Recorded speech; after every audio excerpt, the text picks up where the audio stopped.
On va faire ça le 18 juin, donc c'est un dimanche. Les départs vont se faire le matin, tôt le matin, là, de Sainte-Famille. Et pour tout le monde, est-ce que c'est un tour pour tout le monde ou c'est vraiment pour les grands cyclistes, on pourrait dire, ou les professionnels? Assurément pas pour les professionnels, bien qu'ils peuvent venir s'ils désirent le faire.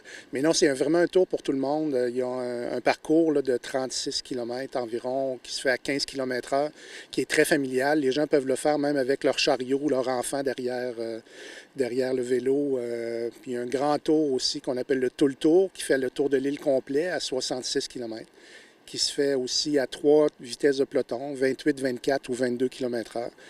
Faut être un petit peu plus ferré, il faut être un petit peu plus habitué, mais ça se fait quand même super bien. 22 km/h, ça se fait bien. Et on accepte aussi les vélos électriques. Donc, quelqu'un qui a un vélo électrique ou assistance électrique peut aussi faire le tour. Et pour les inscriptions, ça se passe de quelle manière? En fait, les gens peuvent s'inscrire sur notre site web qui est tourdelîledorléans.com. Et présentement, bien, on est presque à pleine capacité pour le 22 km/h. On a ouvert dernièrement le 24 km/h, là, qui est une alternative. On est agréablement surpris là, de la réponse. On a au-dessus de 400 personnes là, qui sont déjà inscrites.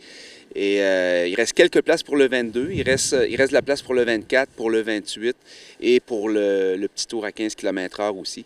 Donc, sur le site web, là, tout est bien indiqué pour pouvoir s'inscrire. Pour les deux parcours, le plus court et le plus long, est-ce que c'est le même départ? Oui, tout se fait au même endroit, au terrain de balle de Sainte-Famille. Donc, départ, arrivée, même endroit que le stationnement. Les gens vont tous arriver au même endroit. Donc, tout se fait à cet endroit-là.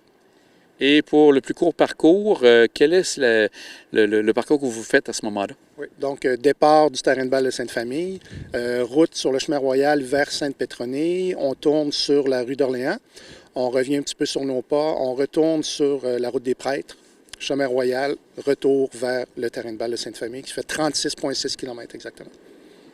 Et vous, Alain, vous, Christian, vous êtes les nouveaux responsables, les nouveaux organisateurs. Est-ce que c'est une compagnie spécifique qui prend ça en main? En fait, nous, on a une compagnie de gestion d'événements qui s'appelle Motion. Monsieur Bouffard, qui est l'ancien organisateur, a contacté Christian pour passer le flambeau. C'est Monsieur Bouffard qui l'organise? Jacques Bouffard qui l'organisait avant. Qui l'organisait depuis... Ça existe depuis une quinzaine d'années. Monsieur Bouffard, le dernier, c'était en 2019. Peut-être une dizaine d'années lui-même avant. C'était une autre organisation avant lui. Et donc là, maintenant, c'est vous qui reprenez ça en main. Est-ce que vous avez une bonne expertise déjà dans ce domaine-là au niveau des courses à vélo?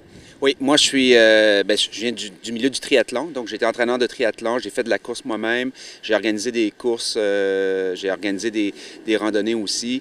Et là, on a un événement qui s'appelle Xterra Québec, qui est un événement de triathlon hors route. Donc, dans les dernières années, notre expertise, c'est beaucoup dans le bois.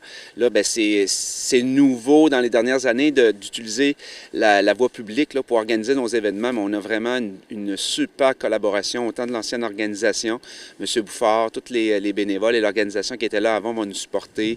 La MRC nous supporte aussi, le MTQ, parce que c'est le maître d'œuvre. Le MTQ, on utilise les chemins publics, puis la SQ aussi qui va nous donner un coup de main. Donc on est vraiment, on est en confiance parce qu'on a une belle équipe et on a une belle collaboration là, de tous les acteurs clés.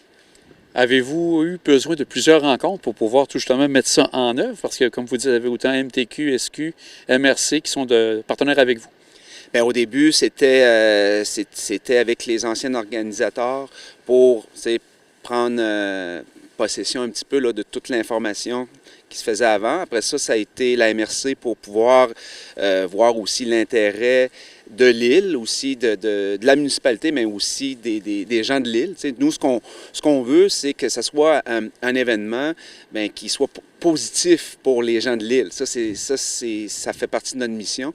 Donc, c'est la question qu'on a posée. Puis c'était nos premières démarches, c'est s'assurer que ça allait avoir un impact positif sur les gens de l'île et sur la MRC.